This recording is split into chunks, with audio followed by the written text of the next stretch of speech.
Hey, ¿qué tal amigos? Buenos días, buenas tardes, buenas noches. Esto es Libro Claroscuro, una semana más, un nuevo libro por reseñar. En esta ocasión es un libro, pues la verdad es que sí me llegó en un momento súper oportuno. Muchas cosas que pasan en este libro pasaron en julio, coincidentemente. Eh, por alguna razón, pues tanto curiosa, este libro yo ya lo tenía desde varios años.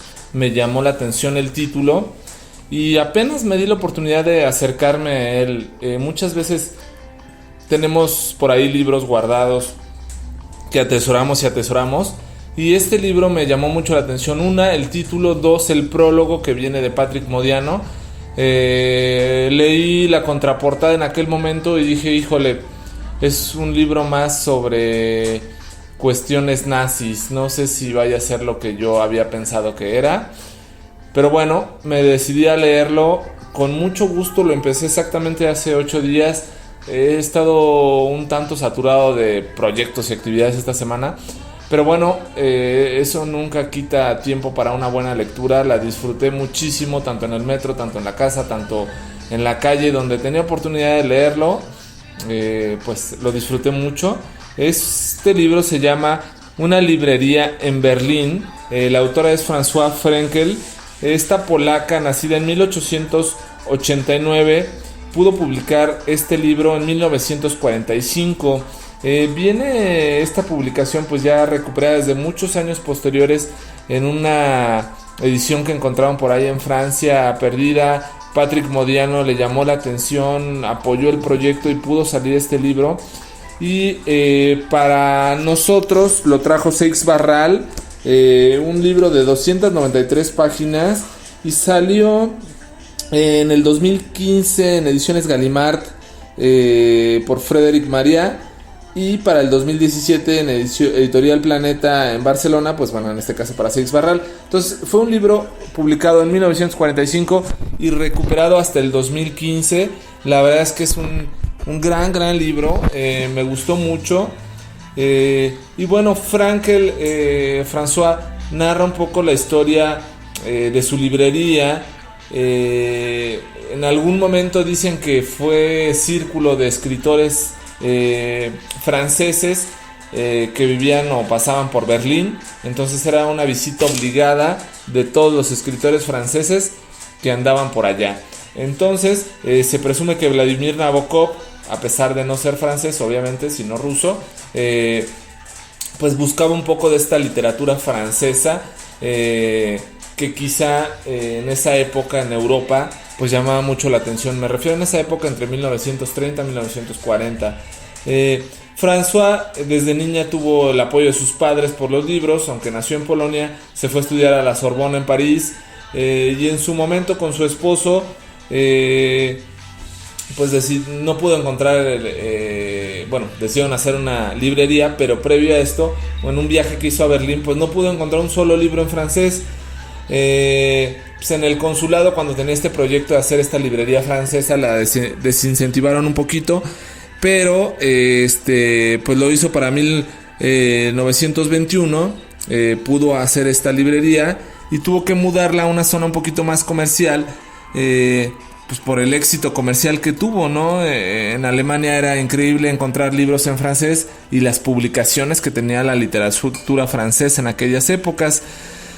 Pues muchos alemanes iban a ver esta librería, que se llamaba así, algo así como la mansión del libro en francés, y algunos franceses, ¿no? Posteriormente los autores comenzaron a dar pláticas en esta librería, los autores franceses, y la verdad la presencia francesa fue muy importante y muy relevante en Berlín gracias a esta librería.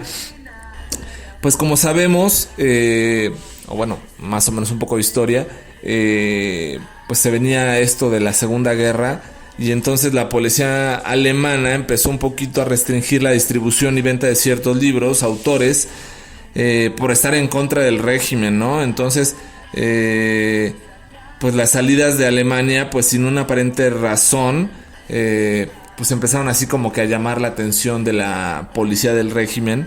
Y bueno, entonces pues las embajadas, tanto francesa porque François, a pesar de ser polaca, pues mucha parte de su vida la vivió en Francia, pues casi la consideraban francesa, pues tenían un poco de temor por su seguridad, entonces le recomendaron que dejara Berlín. Entonces, pues para noviembre del 38 llegaron los nacionalsocialistas, y el conflicto con cierre de establecimientos, los incendios, las prohibiciones. Entonces empezó un poco esta guerra psicológica, preparando un poco todo el régimen y todo lo que venía posteriormente. Entonces para el 39 pues tiene que pagar sus deudas, tiene que sacar todos sus adeudos que tenía con las editoriales francesas. Y bueno, pues entonces se tiene que huir prácticamente de Berlín para irse a París. Un ayudante suyo, el señor Weimar, le ayuda a poner sus pertenencias en un baúl y lo manda a París. El señor Weimar, si no mal recuerdo, se va a la Argentina. Y entonces pues llega François a París, pues sin dinero, sin nada. Y bueno, pues tuvo que vivir en varias ciudades. François estaba en un hotel, en el hotel en el que estaba. En este libro al final trae unas fotos muy bonitas de toda esa época y los edificios, algunos se conservan, algunos no, donde vivió ella, y era un poco como un arca de Noé, ¿no? Vivía puro refugiado ahí, y en un momento dado pues la milicia llegó y pues confiscó y detuvo a muchas personas de procedencia, por decirlo así, no aria, ¿no? De acuerdo al régimen alemán. Entonces pues François en ese baúl tenía todas sus pertenencias. Cuando pasa esto que llegan a detener a la gente que vivía en el hotel, pues ella tiene que inteligentemente huir y le pide ayuda a unos peluqueros que vivían cerca de ella y en Niza. Estos peluqueros pues le ayudan bastante, y bueno, entonces pues empieza a ver que estas cartas de recomendación que tenía François de haber estudiado en París, que tenía una solvencia económica, pues realmente dejó de tener una relevancia, ¿no?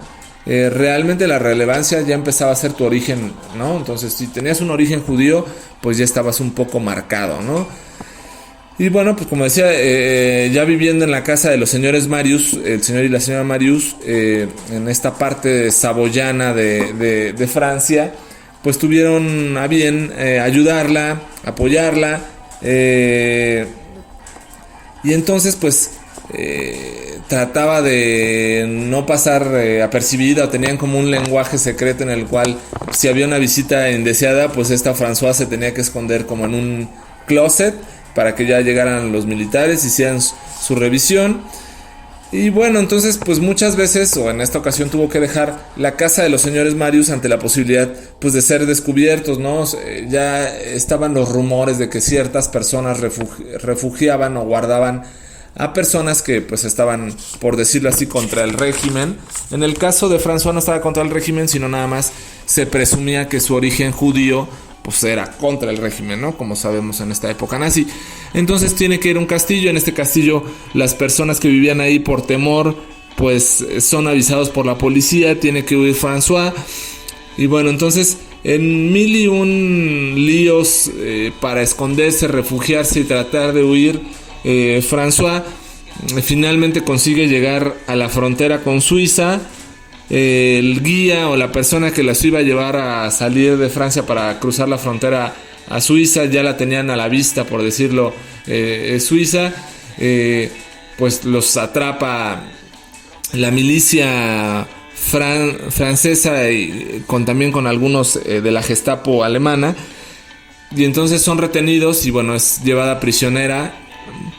Pasa un tiempo como prisionera hasta que consigue un apoyo de un abogado aparte de la familia Marius, en la cual pues ella demuestra que tiene la nacionalidad prácticamente francesa y tiene un visado suizo, ¿no? Para poder ir para allá. Pues bueno, esto es por su situación que en su momento tuvo como librera y pudo andar de aquí para allá, ¿no? Entonces esto le ayudó a que después de varios meses poder salir de cárcel y volver a regresar a su querida Niza a vivir un tiempo. Las cosas empezaron a ponerse más difíciles ya en los pasaportes y en los visados, pues ya se tenía prácticamente no tu nacionalidad u otra cosa, ¿no? La relevancia que tenía era pues eras judío, ¿no? Entonces François se tiene que ir a un convento, por así decirlo, y está pues ahí refugiada un tanto, alejada de todo. Empieza pues a ver las historias de todos los que estuvieron con ella en la cárcel, que algunos los capturaron, que algunos se los llevaron a Auschwitz. Entonces, pues ya sabemos todo lo que pasó en Auschwitz, ¿no? Entonces, en algún momento los señores Marius le dicen a François, pues ya se venció tu visado francés, no se ha renovado tu visado suizo, entonces vas a tener que hacerlo. Con esa fuerza, valentía y soberanía que, a pesar de la dominación alemana, mostraron los saboyanos en Francia, la decide una vez más invitarla a hacer su tercer fuga. François intentó hacer una segunda fuga, pero un oficial italiano le perdonó llevarla presa de nueva cuenta, lo cual sí hubiera sido motivo de llevarla a un campo de concentración o algo por el estilo. Entonces, en esta tercera ocasión, el señor Marius le dice, pues lo tienes que hacer, más vale intentar huir o caer presa a quedarte en Francia y que te capten de nueva cuenta, ¿no? Entonces, pues así lo hace. Hay una alambrada, por decir, que separa Francia de Suiza, y ahí está vigilada por tropas alemanas e italianas, hasta que consigue, en una brecha que un agricultor francés le dice, pues el clima está muy complicado, pero si quieres mojarte, pues mójate de una vez. François corre, ve una pequeña reja abierta que no estaba custodiada, y ante la preocupación de que ya venía tras de ella un oficial italiano, alcanza a meter una pierna, se araña toda, suena un disparo, y de repente alguien le dice, ¿qué haces aquí? Nada, me acabo de tropezar. Me dice, levántate, no tienes nada. ¿Estoy cautiva?, pregunta François. Le dice, no creo, aquí en Suiza somos libres. Finalmente François consiguió llegar a Suiza en 1942, después de muchas peripecias, un periplo impresionante. La historia es conmovedora, dolorosa, pero también nos platica mucha historia desde esta versión francesa, no esta versión desde los campos de concentración alemanes, sino toda la presión que vivieron todos los refugiados. Decían que el país que más refugiados tuvo fue Francia. Hoy en día se ve en Europa uno de los países con más migrantes, por supuesto es Francia también. Entonces, desde esta época se ve. François Frenkel alcanza a llegar a Suiza para 1945, poder publicar este libro. Este libro, pues la verdad es que es un libro increíble, conmovedor, sorprendente. Es una obra, la verdad, que imprescindible, por todo lo que platica, cómo contextualiza la situación del ser humano y esa necesidad de sobrevivir, esa necesidad de luchar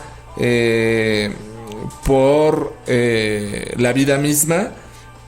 Y pues tiene mucha historia este libro. La verdad es que si te gusta la historia, del conflicto alemán, vale mucho la pena. Es un testimonio excepcional, precioso. Una persona que logra publicar su libro de todas sus peripecias a sus 56 años. Y este libro, aparte de todo, tiene una historia. Fue redescubierto por casualidad, huyendo del nazismo, en su momento publicado en Suiza, pues no con mucha, pues por decirlo de una forma, relevancia. Entonces, pues bueno, en su momento François le reclama a Polonia, a Francia y a Suiza, pues una cuestión de indemnización, ¿no?, por todo lo perdido en su librería, y finalmente le acabaron pagando 3.500 francos. Al final de esta edición que yo tengo, en 1946, se publicó un artículo del movimiento feminista, y en el cual dice, más o menos textual, lo voy a leer: los relatos cuya acción se sitúa en el marco de la guerra tienen entre sí un trágico parentesco. Esa es la razón por la que, al leer Una librería en Berlín, es inevitable pensar a pesar de la diferencia de los personajes y de las situaciones. François Frenkel, de origen polaco, era directora de una librería francesa en Berlín cuando en 1939 la obligaron a huir. Al no poder llegar a su patria, se refugia en Francia, en París, donde ella había cursado sus estudios. Pero pronto el éxodo la arrastra hasta el sur. A partir de ese momento las peripecias suceden, son muy vívidas y dolorosas, sin tener ningún sitio donde descansar. Sin embargo, entre las imágenes de la miseria se puede ver rayos de luz y estamos agradecidos a la autora por ello. Ningún lamento, solo hechos contados con decencia y mesura, de una manera muy viva. ¿Acaso no sería la propia François Frenkel una de esas heroínas anónimas? Entonces, este artículo fue de los pocos que se lograron rescatar en aquella época del nazismo castrador, y este libro años después, pues ya les platiqué cuántos años después, fue recuperado y pues ahora se los traemos en libro claroscuro. Una historia acogedora, vale mucho la pena. Sin duda, ya tenía rato, ya se me había olvidado este concepto de poner una calificación. Sin duda yo le pondría un 9.5. Es un librazo indispensable. Si te gustan los libros, si te gusta la historia y si te gusta esta idea de poder luchar por tus ideales y en ocasiones, ¿por qué no?, en esa lucha por tus ideales, arriesgar la vida, pues así lo hizo François Frenkel. Y solamente luchó por lo que ella creía, sus libros y su librería.